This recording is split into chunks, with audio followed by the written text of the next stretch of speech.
Welcome back, everybody. Got a new video. First disclaimer, nothing meant for legal purposes. I'm talking in the past. Nothing intended to teach anybody anything illegal. It's all history and knowledge, experience, and speculation and opinion. This one came from my buddy Ruben, and I'm going to call it Changing Times. Now, where this comes about is, we always talk about the past and the present. And the past is important. But sometimes old guys like me, and this is something I try to keep in check on myself, you kind of get stuck in the past. Or you think that the way you did things, and I'm speaking mostly of conditioning, the way you did things never has to change. There's kind of that old idiom, if it's not broke, don't fix it, and that's true in a lot of cases, but it's not true in every case pertaining to conditioning or the breed or things like that. One thing I've said, and I honestly believe this, is that on the whole, generally speaking, dogs, even human athletes, were tougher in the past, more durable. But there's a reason for that, right? If you take professional boxers, they were hungry. A lot of them were poor, so they fought to survive. They fought to eat, right?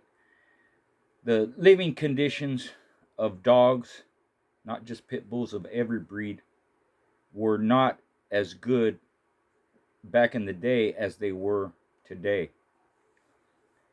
But certain things have changed, and certain things today are better today than they were in the past, because things have to improve. There has to be some kind of evolution. Things have to evolve, right?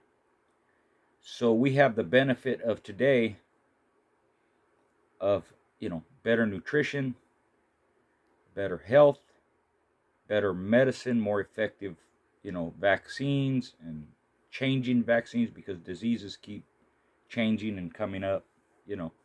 Back in the day it was parvo, then it was coronavirus, you had coccidia and all that, then come babesia, and there's probably some other stuff either new coming out or lurking, in the background, ready to burst out. So you need that science, that helps. And with sports, physics plays a role into it. Techniques on how to move, how to punch harder or move faster, play better. The evolution of basketball and baseball and football and all that stuff. And there's a reason for that. So we could say, and not in all cases, because if you're tough, you're tough, don't matter what era you live in. We could say in a lot of cases the players were tougher or more durable, right? But in today's times, they're more skilled, they're healthier, they're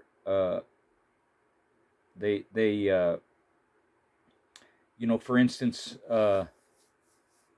there's more science behind it. There's more medicine behind it, or supplements. I won't say medicine because that sounds like you're sick, but better supplements and better understanding of how the human body works and what benefits it nutritionally better, right?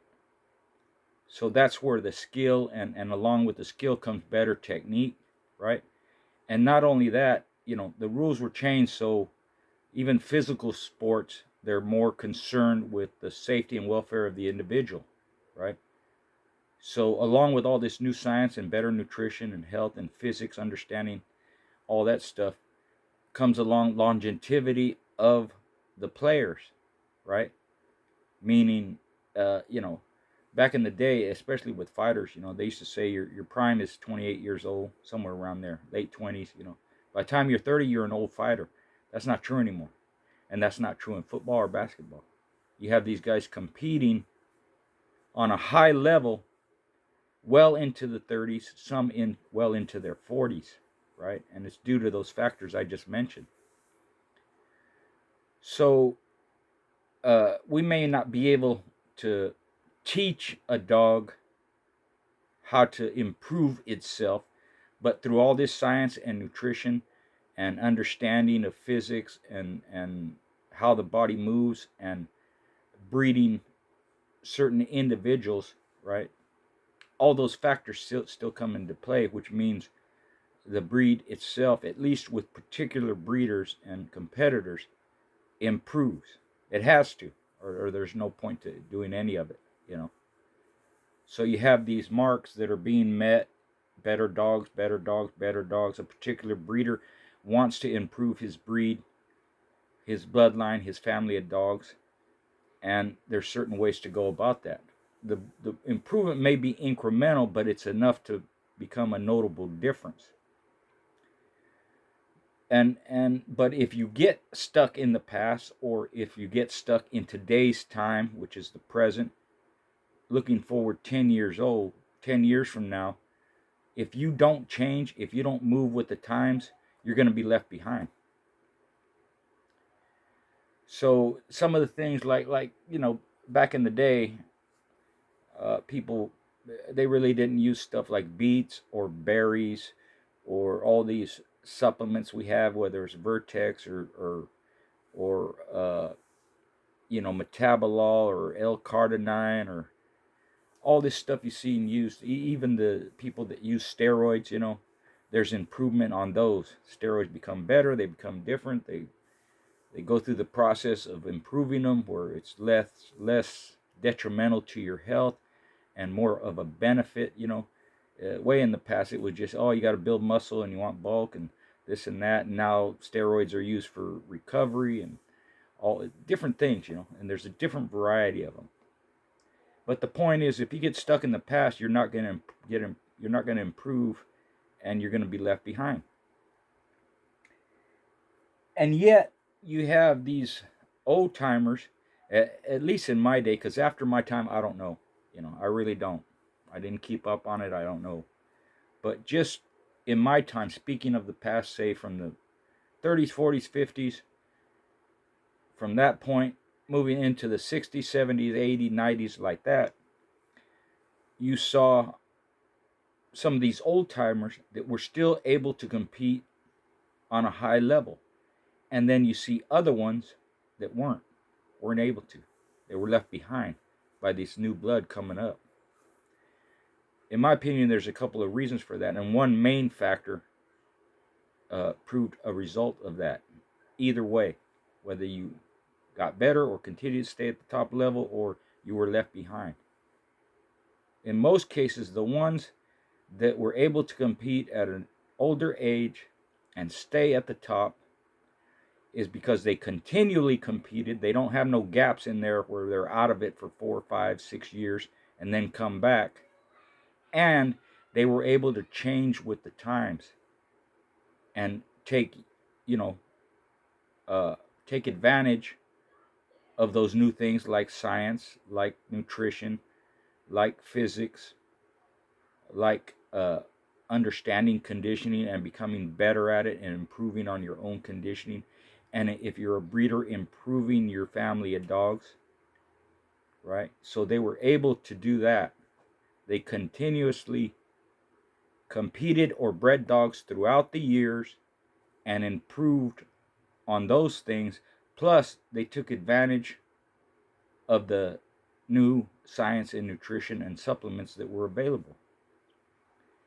The ones who were older and got left behind, so to speak, is because they either have that gap where they didn't continue to compete and breed dogs and like that, and they didn't advance with the times. They didn't change any programs. They didn't change any feed, right? And so there's a lot of benefits from a lot of different types of food. You hear people say sometimes, why am I going to give my dog berries, and why would I give them beets, and why would I feed them greens and this and that. They're carnivores, and you don't see coyotes eating that, and you don't see wolves eating that. Well, I beg to differ. Wolves, not so much, because especially if the ones live way up north and during the winter, uh, there's not a lot of variety of food. But even a wolf will eat anything that's available that they see as having a nutritional value. Coyotes, on the other hand, they generally have food all the time. So why was it when I was younger I saw them eating apples and berries and wheat and milo and grains and corn and all this stuff? You won't normally see them eating twigs and branches and leaves, right? But you will see them eat this variety of food. Why? Because in whether it's nature or whether it's instinct or whatever it is, that those particular animals understand that there's a nutritional value in that food. Now, granted, when they eat whole mice or they eat whole rabbits or they eat whole squirrels or moles or gophers or whatever, they're going to get the nutritional value from those from that vegetation or fruits or vegetables through the animal that it eats, because it's in the animal's belly. Some of it is broke down and it's in the system. Some of it is whole because they were killed while it's still in their belly. So they're going to eat the animal. They're going to get the benefits of that nutrition, whether it's carbs or minerals or nutrients, along with eating the offal, the heart, liver, liver, stomach, kidneys, like that. They're going to get the benefits from that food. But outside of that, they do eat other stuff, not just meat and fat. That's meat and fat with carnivores is the main source, and even with several omnivores like bears, the main source is they need protein and fat. But bears is a good example because everybody sees on TV, see cartoons and all this. They eat berries and they eat different stuff. They eat fish and they eat roots. They dig up root vegetables and whatever. Just like a lot of these herbivores, like wild hogs or even chickens, if you see them out there, wild birds, they eat meat too. Especially hogs, they'll eat anything, and goats will too.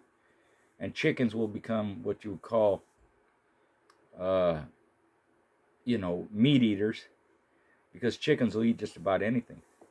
Now, when we domesticate them, we control their feed. But birds out in the wild like that, whether it's turkeys, they eat whatever comes along. And if they're not eating dead animals or whatever, right, they're eating bugs and grubs and stuff like that. So that's another source of protein that they'll eat, And again, coyote, I'm sure the wild dogs in Africa, food runs scarce. They're going to search out different stuff. So they may be eating food, lizards and grubs and worms and ants and cricket, whatever they're eating, stuff like that, because there's nutritional value in all of that. So the point of that is, through the evolution of education and science, dog people, pit bull people, understood that there's other nutritional values you can get from other sources rather than just meat and fat. And again, I'm not telling you to turn your dog into a vegetarian. That's not the point. They need animal protein and animal fat. But even with that, there's different sources of it. There's beef. Some people even use pork. I don't like pork, but there's benefits to it. Beef, pork, fowl, deer, squirrels, whatever it is. It's a source of protein. Some animals have more fat than others, and then there's different types of fat. You give the particular animal that you're feeding say you're feeding beef, you give them beef fat. You're feeding chicken, you give them chicken fat. You give them fish, you give them chicken fat. But they also supplement them with outside sources. They use the omega-3 fish oil. They use coconut oil, or they use grapeseed oil, or whatever. All these different fat sources, that people can use. And with anything, especially individually, you got to test everything, see what works. If somebody says berries are good because they have vitamins and minerals and they're a source of carbs, and they have antioxidants in it, then you test it and see, right? If they say don't give raisins or grapes, test it and see. I'm not telling you feed raisins and grapes. You might just stay away from it. But they have all these, I put a list of what dogs can eat and what they can't eat, and there's a lot of different items on there. It's on my it's in my group, and I put it on Instagram and all that stuff. But it gave a good list, and it was a variety of stuff. Meats, vegetables, some fruits, greens, grains, all kinds of stuff, right? And then it had stuff, you don't give them too much garlic, don't give them raisins and grapes, don't give them too much avocado and all this stuff. So it's all, but in my case, in my experience, I mean, I've given almost anything, and I've never seen a negative effect from it at all, right? And I think with the stuff that they say it's not good for dogs, if they happen to eat it once in a while, or you give it in small amounts, that's not too bad. It's when you make it a heavy part of their diet, or you give too much of it daily, over time, that's what it can be a detrimental thing. I always talk against giving cow's milk to dogs, and I prefer goat's milk because the lactic acid in cow's milk can hurt their pancreas, right? But I would guess because some people do it, they do give cow's milk. They don't give a lot of it, and they don't give it to them their whole life or for years on end, a couple of years on end. They might give it to them when they're puppies, or they might give it to them a bitch in heat, and pregnant like that, So I don't think that's too bad, because it's not like you're going to give them one dose of something and then it's going to kill your dog. That could happen if you give them some kind of poison, or it's rotten beyond repair or something like that. But generally, whatever food you feed them, it's not from one serving that hurts them, hurts their organs, or kills them, or anything like that. It's too much over a long period of time is what does it. But it's best if it says, you do some research. It says stay away from this. You don't have to give it to them. If it says don't give avocados to a dog, just use another fat source, right? That's all I would do, just to avoid the chance of a problem happening. So there's guidelines on what to feed dogs and what not to feed dogs, and you can follow those guidelines, and then you don't have a problem. You don't have to see, well, I gave my dog avocados, it didn't hurt him. Well, over a period of time, it might, so just leave it alone. But again, the point is there's all this new advanced stuff that the smart old timers I know or knew, and the ones that understood that you always have to learn that there's always other options, and there's always evolution in feeding, in conditioning, that you better stay up with the times, and you better keep up with the times, and use whatever works for you to your advantage. And that's where I see these long-term guys that have been in the game, or I saw in my day, that have been in the game for 30, 40, 50 years, can start off like everybody else does, and then advance and get to this level, and then a higher level, and then be at the highest level of competition or breeding, and maintain it over time. It's not only because they're using those old techniques and methods and supplements and food, right? But they're also changing and using better nutrition and supplements and food and techniques. It's the same with conditioning. You can use older methods to condition your dog. You can use a cat mill, you can use an old Colby mill, you can use a table, right? But even with those apparatus, there's improvement with those, right? So rather than having just some old car hub and some old, leftover wood to make a table, or you have, some radio carpet, or whatever, you have better carpet, better hubs, more understanding of how can I make this thing spin smoother, right?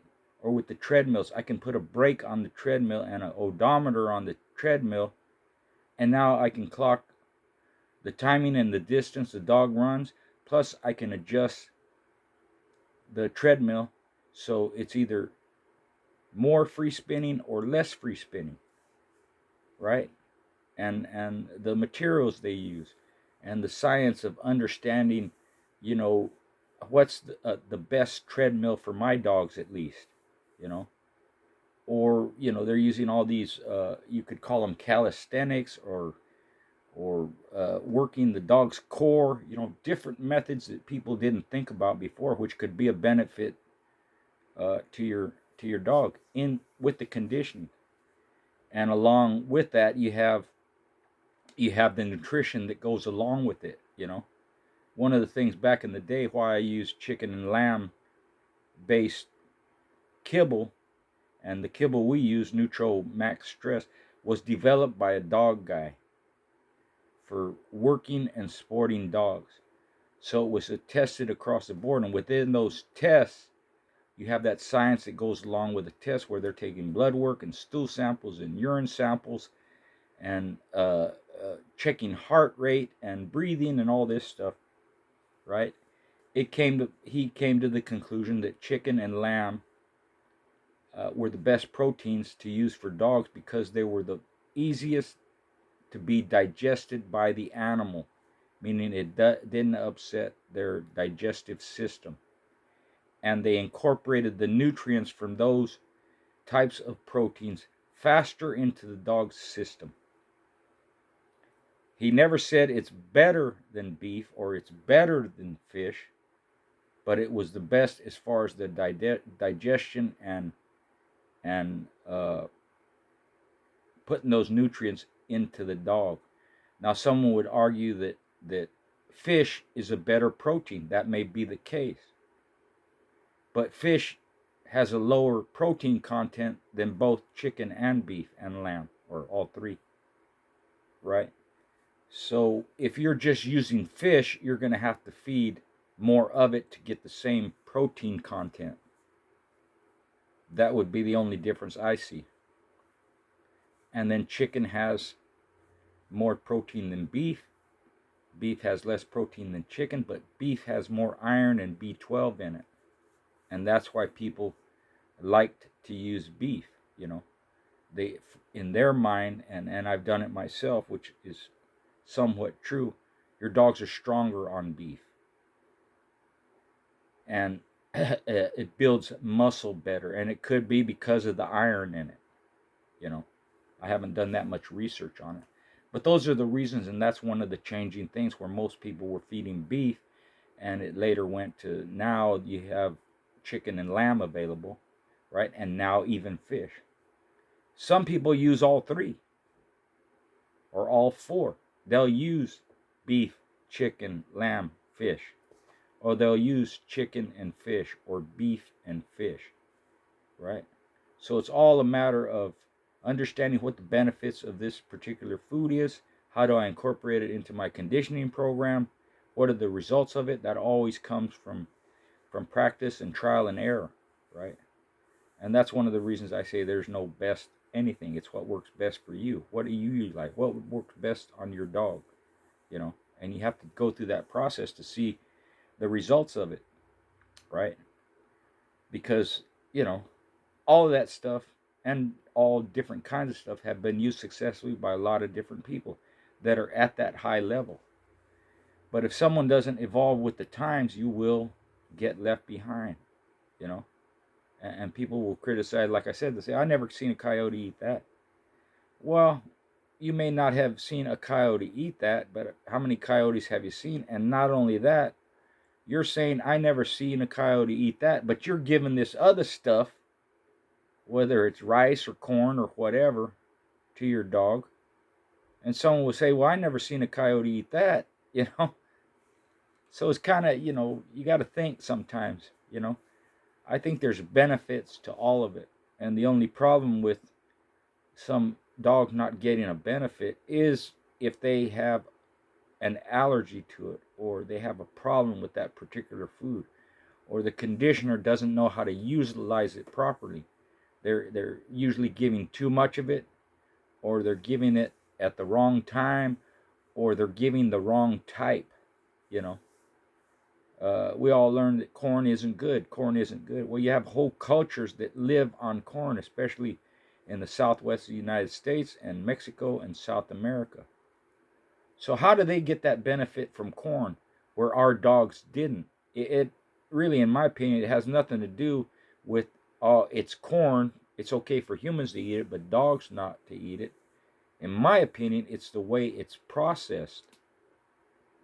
That corn in Mexico and South America, and the Southwest, is ground first. They take it and they cook it in lime, so it takes the husk off of it. So now you don't have that hard part that's to digest. That part's gone, and then they grind it so fine to make tortillas, and if they leave it whole, like in pozole or menudo or something, it's soft. So you're getting the nutritional value from the corn. The people are, whereas a dog's not going to get it because they don't process it the same way. Even though they cook the corn, it still has that hard shell around it, right? It's one step that they're not taking into account when they put it in dog food. And most of the time you put corn or you put wheat or you put rice or whatever, it's a filler. There's carbs in it, that's true. But it's a filler and it's cheap. So even if you do use kibble, you can supplement it with some meat, some vegetables, some oil, like that. I'm not saying that kibble is bad, but that at least in conditioning, that doesn't have to be your main food source. You can still employ it in the dog because that's what he's used to eating, and that helps keep his digestive and his stool and all that consistent. But you can add all this other stuff, and like I've mentioned before, and I always will, if you're feeding kibble, whatever it is that's in the kibble, you can give the same stuff to your dog, but real food. Whatever type of protein you're feeding, it has in it, you feed them that protein. Whatever type of fat, whatever supplements, vitamin, minerals, this and that, you can just add that stuff. So you're not changing their diet. You're not changing their digestive system. It's already used to eating that. If you're feeding cooked or raw, you can do the same thing. You can feed raw with a little kibble or no kibble. You can feed cooked with some kibble or no kibble. But whatever it is you do feed, all these new supplements and understanding of nutrition, you can utilize it in your dog's diet for a keep or for the daily feed. A lot of people say feeding raw is cheaper than buying kibble. That could be true. There's a benefit to it. It's time consuming and more work. And one of the reasons people still use kibble is because they don't have the time to sit there and cook their dog's food once a week or every day or whatever. That's understandable. But in keep, that generally changes because you want to use whole foods, your meat and your fat and your vegetables and all that, greens and all that, right? Because they require more nutrition and better nutrition when you're putting them in condition, right? So you can utilize that, and that's more time consuming. But usually you're only conditioning 1 or 2 or 3 dogs at the same time. And I'm speaking in today's times for these weight pools and wall climbs and treadmill races, and whether you're a hog hunter, all this new science and updated stuff and better nutrition and health can be utilized in legal sports, just like it was utilized during its time back in the day for what we used to do with them. And that's across the board too. I would say the same thing if you own game fowl, or if you own livestock, or if you own cutting horses, or quarter horse racing horses, or thoroughbred racing horses, or trotters, or racing pigeons, or hunting dogs, or catch dogs, or coyote hunting dogs, whatever it is. The conditioning methods do not change. The concept of conditioning do not change. where you see improvement is with all this new stuff that's coming out. And you have a lot of testimony and interaction amongst people, trying different things, trying new stuff. Hey, I heard about this, I'm going to try it. And just like me and Hunter Man said, if you're going to add something new, test it over a period of time and see how it works. And then you see the benefits of it, or you see the detriment of it and you don't use it no more.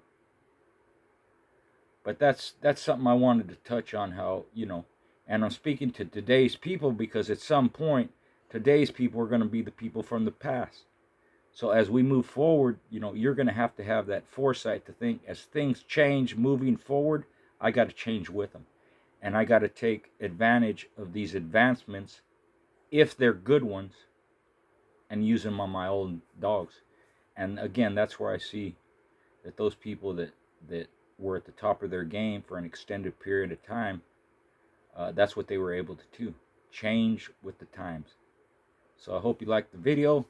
Thanks for tuning in. Thanks for the likes. Get a hold of me on Facebook or my email, richardjschoolboy60@gmail.com, or on Instagram. I got books, I got sticks, I got hats, I got t-shirts, I got Sporting Dog Journal reprints, I got different things, plus the ICDR registry. If you want to register your dog, just hit me up. Everything's done in-house. Press the like button. Did I get all that, Mija? Oh, subscribe, and do all that. Me and School Baby. Hopefully you guys can make the show in Riverside, California next week on April the 13th. We'll be there. I'm going to be one of the judges. And then School Baby will be the ring steward. So come out and say hi. We'll kick it, talk, eat some good food, have a great time. But once again, thank you for your support. Much appreciated. Comment below, when I post the video up, and I will answer you. Thank you very much.